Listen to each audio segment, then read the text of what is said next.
Episode की शुरुआत में हमें इथान को दिखाया जाता है। वो आकर अपनी गाड़ी में बैठ गया था, लेकिन पहले से उस गाड़ी में सानू बैठा हुआ था और इथान की सर पर गन लगाकर पूछता है, तुमने मुझे बताया क्यों नहीं कि मैं हानसेन के लिए काम कर रहा था। इथान कहता है, यूनहक झूठ बोल रहा था, तुम तो स्थलायांग के लिए काम कर रहे थे। तभी सानू कहता है, ठीक है, तुम स्थलायांग के बारे में पता करो, अगर तुमने ऐसा नहीं कर पाया तो मैं तुम्हें मार दूंगा। और मुंजू ने मिजी को कॉल करके अपने पता के बारे में बता दिया था और मिजी जाकर मुंजू को अपने घर में लेकर आई थी।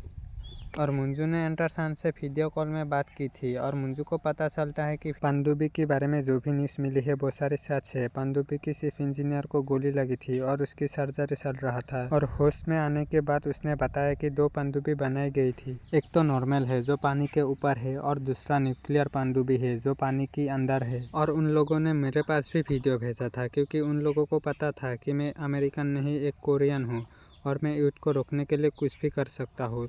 मैं प्रूफ करके दिखा सकता हूँ कि पनडुब्बी एग्जिस्ट नहीं करती, लेकिन ये तो सच में निकली। और उसके बाद हमें अमेरिका का सीन दिखाया जाता है। वहाँ भी वॉर के लिए मीटिंग हो रही थी। ऑफिसर्स कह रहा था हमें अटैक कर देना चाहिए, लेकिन तभी प्रेसिडेंट कहता है जब तक वो लोग अटैक नहीं करता तब तक मैं कुछ भी नहीं करूँगा। और उसके बाद सीन शिफ्ट होता है और हमें मुंजू को दिखाया जाता है। वो अपने दोस्तों से बात कर रहा था और उसके बाद वो कहता है ये पनडुब्बी इस रूट पर है और मुझे वहाँ पर जाना होगा।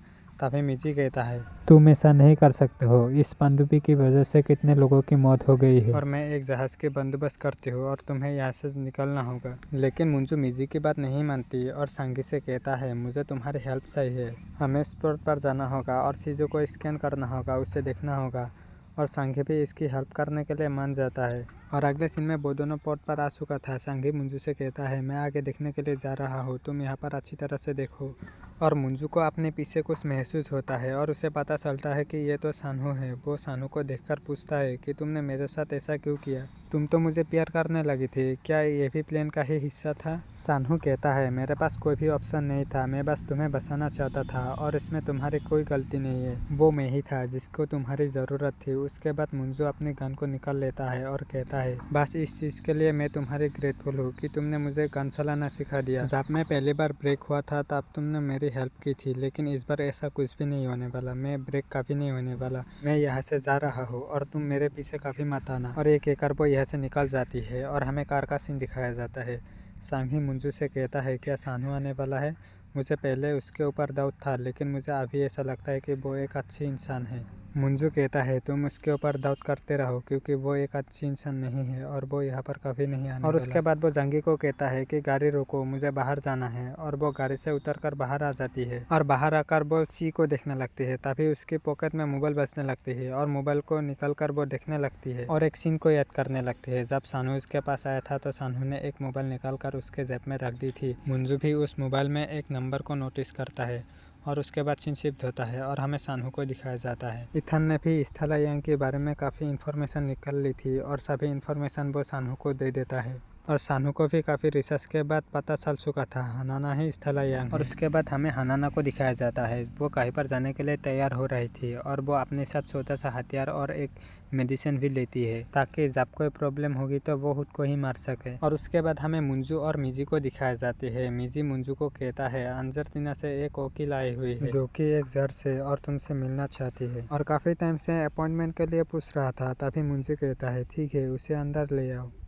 और अगले सीन में मिजी उस जॉर्ज को अंदर ले आती है और वो सारों वहाँ पर बैठकर मीटिंग करने लगती है और वो जॉर्ज अपने कार्ड देखकर मुंजू को अपने बारे में बताने लगता है। उसके बाद वो कहने लगता है 5 साल पहले जूनिक के रिप्रेजेंटेटिव ने मुझसे कांटेक्ट किया था और कहा था वो 4 सेल कंपनियां खरीदना चाहता था और उसके मदद से अर्जेंटीना के रियल एस्टेट को लेना चाहता था। और उसके बाद वो कहता है एक दिन मैं रेस्टोरेंट पर था और मुझे पता चला कि जूनिक की डेथ हो गई है, लेकिन मुझे उस टाइम पता नहीं था मैं किसके लिए काम कर रहा हूँ। बाद में मुझे पता चला मैं जिसके लिए काम कर रहा था वो जूनिक ही है। और उसके बाद उसके रिप्रेजेंटेटिव ने मुझसे कांटेक्ट करता रहा और मुझे बाद में पता चला कि जूनिक की विधवा पत्नी तुम हो। और उसके बाद मैं तुमसे मिलने के लिए आ गया और मुझे उस रिप्रेजेंटेटिव के बारे में पता चला, वो तो स्थलायांग है। और स्थलायांग के नाम सुनकर वो तीनों वहाँ पर सौंक जाता है। तभी जॉर्ज पूछता है क्या जूनिक का कोई बच्चा भी था। मुंजू हमें भर देता है। तभी जॉर्ज कहता है मुझे लगता है कि ये सभी इनहेरिटेंस के बारे में है। जो उसकी अर्जेंटीना में रियल एस्टेट है उसकी कीमत 2 ट्रिलियन वॉन है। तभी वहाँ पर सभी लोग सौंक जाता है और मंजू कहता है वो लोग इसलिए मुझे मारना चाहता है, लेकिन मुझे मारकर भी उन लोगों को ये इनहेरिटेंस नहीं मिल सकती।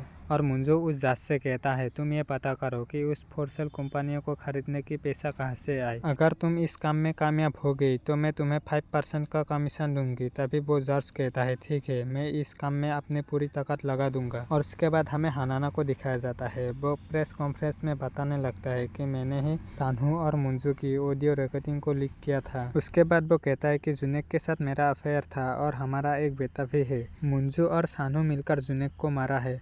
ओकेशन पे घर पर यही न्यूज़ देख रहा था। मीडिया की और भी सवाल होता है लेकिन हानाना कुछ भी जवाब नहीं देता और उसके बाद वो घर चला आता है और घर पर उससे मिलने के लिए सानू आता है। सानू उससे कहता है मैं इस्तला यांग की तलाश कर रहा हूँ जिसने मुझे काम पर रखा था।